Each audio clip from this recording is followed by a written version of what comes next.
Get this broom and sweep properly. Don't you know I am a head girl?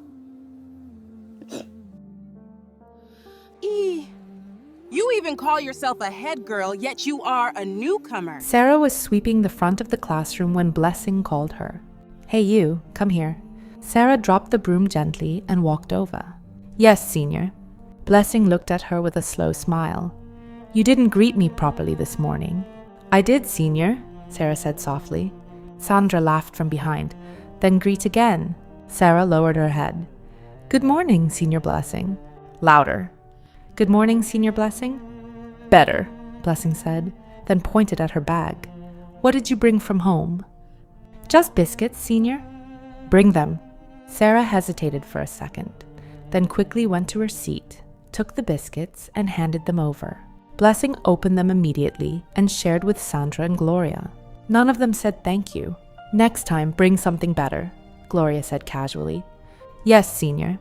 That was how every day started. Not with lessons, not with peace, but with instructions. After assembly, Sarah rushed to her class, hoping to sit quietly and focus. But before she could even open her book, Isaac appeared at the door. Sarah! Her heart dropped. She stood up quickly. Yes, Senior. Come. She followed him. Outside, James and David were waiting. Take this money, James said, handing her some notes. Go to the canteen, buy meat pies, 2 drinks, and biscuits. Sarah looked at the money. It was not enough. Senior, it may not be enough. David stepped closer. Then add your own. Sarah nodded slowly. Yes, Senior. She took the money and walked fast to the canteen. As she reached, she opened her purse quietly and added her own coins. It was the money she had been saving to buy soap. But she did not argue. She bought everything and returned. Why are you slow? Isaac snapped. I'm sorry, Senior. They collected the food and started eating. Sarah stood there. Why are you still here? Sandra said when she walked in and saw her. I was waiting to see if you needed anything else. Sandra laughed. Good girl. Fan me, Blessing added, pushing an exercise book into Sarah's hand. Sarah began fanning her gently. The classroom was quiet except for the sound of chewing and low laughter.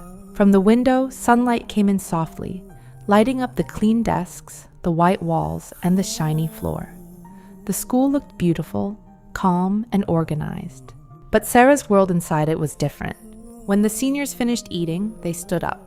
Go back to your class, Isaac said. Sarah nodded and rushed out. When she reached her class, Joy was already waiting. Where were you? Joy asked. They called me. Joy frowned. Again? Sarah forced a smile. It's okay. Joy shook her head. It's not okay. Sarah sat down quietly. She didn't want to talk about it, because deep inside she felt something strange. Guilt. She believed her sister was the reason those seniors were repeating the class. And somehow, she felt she was the one paying for it. That afternoon, after lessons, the seniors called her again. Come to SS3 class, Sandra said. Sarah walked there slowly. Inside, all of them were seated like they were waiting for a show. On the board, there was a drawing of a car. Rough. Simple. Just chalk lines. Isaac stood up. Today, you will drive. Sarah blinked. Drive what, Senior? The car? They all laughed. It's a drawing, she said quietly. James clapped loudly. So you are arguing now? No, Senior. Then drive it. Sarah looked at the board again. Her face became hot. She didn't understand what they wanted. Move, Isaac shouted. She stepped forward slowly. Hold the chalk, David said. She picked it. Now drive. The room burst into laughter. Sarah moved her hand slowly like she was turning a steering wheel. Faster, Gloria shouted. Turn left, Sandra added. Brake, James yelled. They laughed loudly. Sarah's hands were shaking. Her eyes were already wet, but she held her tears. Then Isaac stood up suddenly. Useless girl. His face changed. Kneel down. Sarah went down slowly. Bend. She bent forward.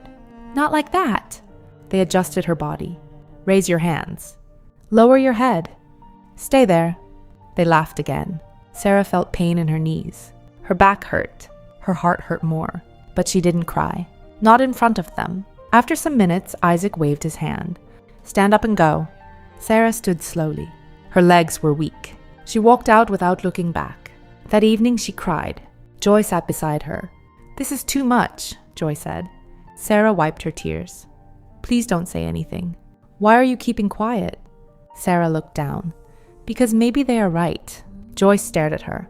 "Right about what?" Sarah's voice broke. "Maybe my sister caused their problems." Joy shook her head. "No, they caused their own problems." But Sarah did not fully believe that. The next days became worse. They sent her everywhere. Fetch water, buy snacks, clean this place, wash this, run there, come back. Every day, every time, she obeyed. Not because she was weak, but because her heart was soft. One afternoon, she stood near the canteen counting money.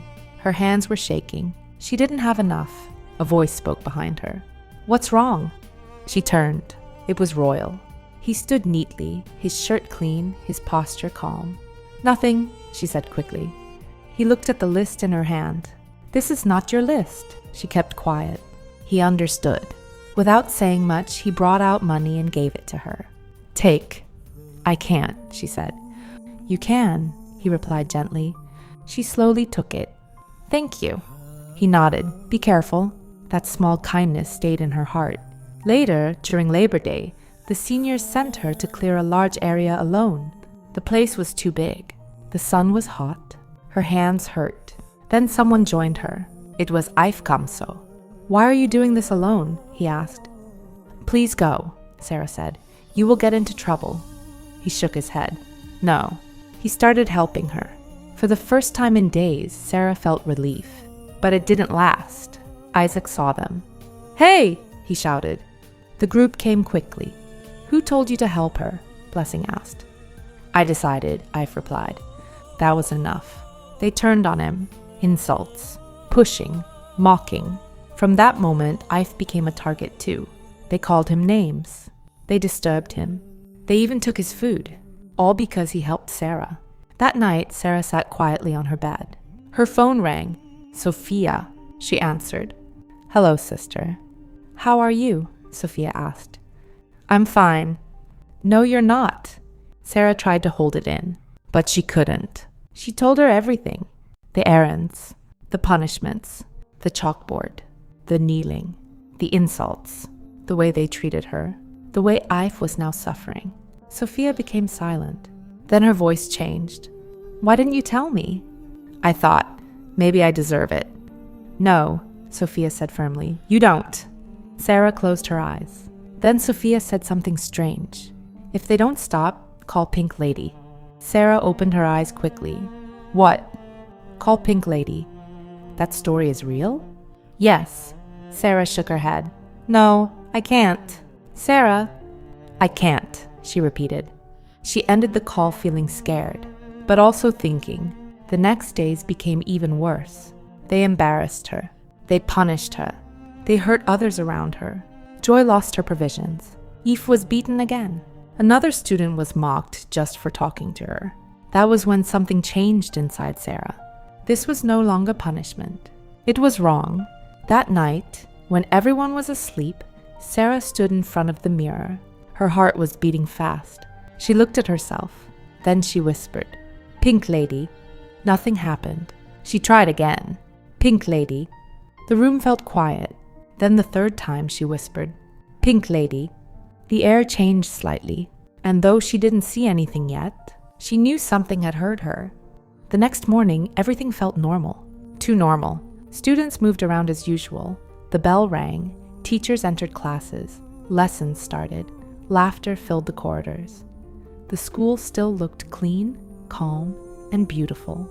But inside Sarah, something had changed. She kept remembering the mirror, the way the air felt, the strange silence after she called.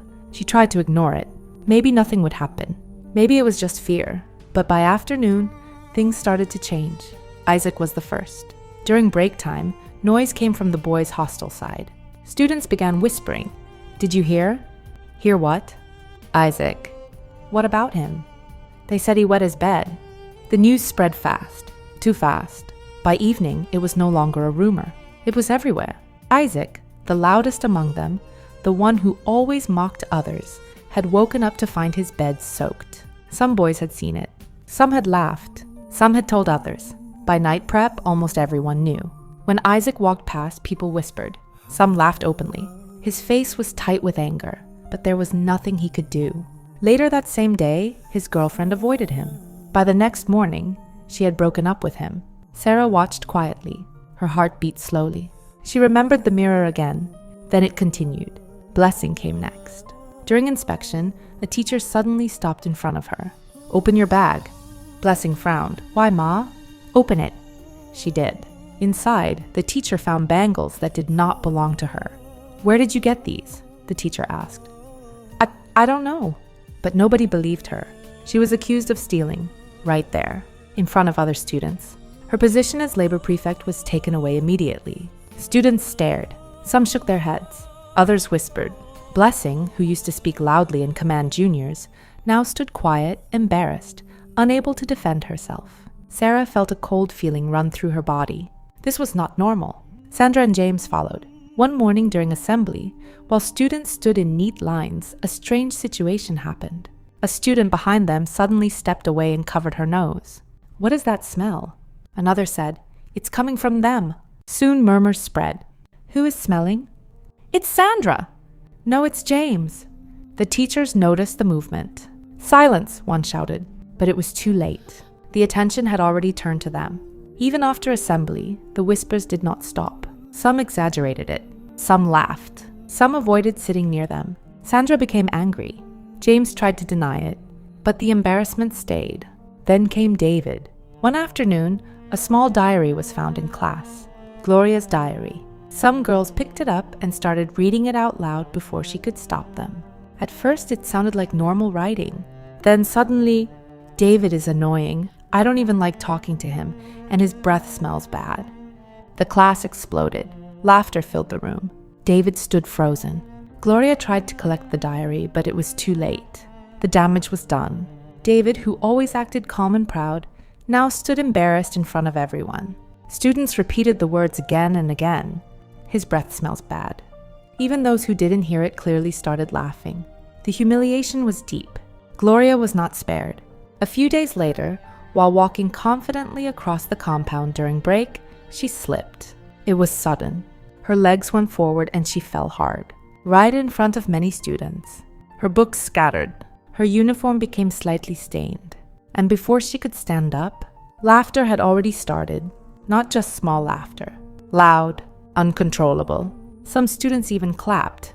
Gloria quickly stood up, trying to maintain dignity, but her face showed the embarrassment. From that day, things changed completely. The group that once walked together proudly began to break. They stopped laughing together. They stopped sitting together. They avoided eye contact. Fear entered their hearts, because none of these things felt normal. It was too perfect, too direct, too personal. Meanwhile, Sarah watched everything quietly. She did not celebrate. She did not laugh. She only observed and remembered the mirror, the call, Pink Lady. One evening, Joy sat beside her. "Have you noticed what is happening?" Joy whispered. Sarah nodded slowly. Joy leaned closer. "Do you think it's connected to something?" Sarah hesitated. Then she whispered, "Maybe." Joy looked at her carefully. "What did you do?" Sarah shook her head. "I just asked for help." Before Joy could ask more, the bell rang. But the fear had already spread across the school.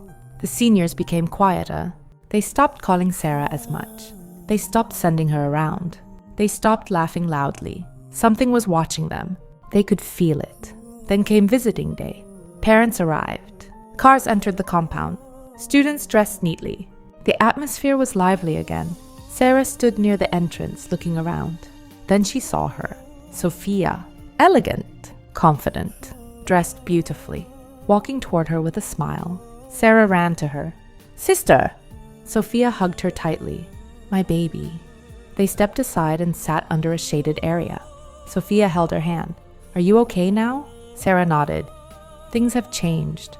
Sophia looked at her deeply. "I know." Before they could say more, a voice interrupted. "Hey." They turned. Isaac. His face was angry. He walked toward them. "You?" he said, pointing at Sophia. "You think you are smart?" Sophia stood up calmly. "What is your problem?" "You ruined our lives," he shouted, And now your sister. Before he could finish, Sarah stood up. Her heart was beating fast, but her voice was steady. Stop. Isaac laughed. Or what? Sarah looked at him. Then slowly, she clapped. Once, twice, 3 times. The air changed immediately. Isaac stopped talking. His eyes widened. His body froze. To others around, nothing was visible. But to Isaac and the other bullies nearby, something appeared. A figure. Tall. Still, dressed in pink, but not soft pink. A strange, glowing, terrifying presence. Her face was not fully clear, but her eyes were enough. Isaac stepped back. What is that? He whispered. James saw it too. David saw it. Blessing, Sandra, Gloria, all of them. Fear hit them at once. Run! Someone shouted. They turned and ran, fast, without looking back. Students around were confused. Why are they running? What happened? Sophia looked at Sarah. Sarah said nothing, but her eyes showed understanding. From that day, everything changed. The seniors stopped bullying completely. They avoided trouble. They focused on their books. They stayed quiet. Students began calling them mad seniors because of how suddenly they had changed. But nobody knew the truth. Only a few did. Time passed. Peace returned. Sarah smiled more. Joy was happy. Eve was left alone. Royal still greeted her kindly. And for the first time, school felt safe again. On the last day of term, Sarah walked beside Sophia toward the gate. The sun was soft. The compound looked beautiful. Everything felt calm. They have changed, Sarah said. Sophia nodded. Then Sarah asked quietly, Sister, who is Pink Lady? Sophia smiled slightly. She was once a woman named Hazel. Sarah looked surprised. Real? Yes, Sophia said. She was a friend to our mother when she was in this same school. Sarah's eyes widened. Our mother knows the full story. Sarah looked ahead. Her heart was filled with curiosity. Because now she knew. This was not just a story. It was something real, and she was part of it. Sometimes silence is not strength, and kindness should never mean accepting pain. If you are being treated badly, speak up and seek help. And if you are the one hurting others, remember, every action has consequences, even when no one seems to be watching. True strength is shown through respect, compassion, and self-control. Let this story remind you to stand for what is right. Protect others and never misuse power. In the end, truth always rises, and justice always finds its way. Choose to be kind because what you give to others will always return to you. Thanks for watching.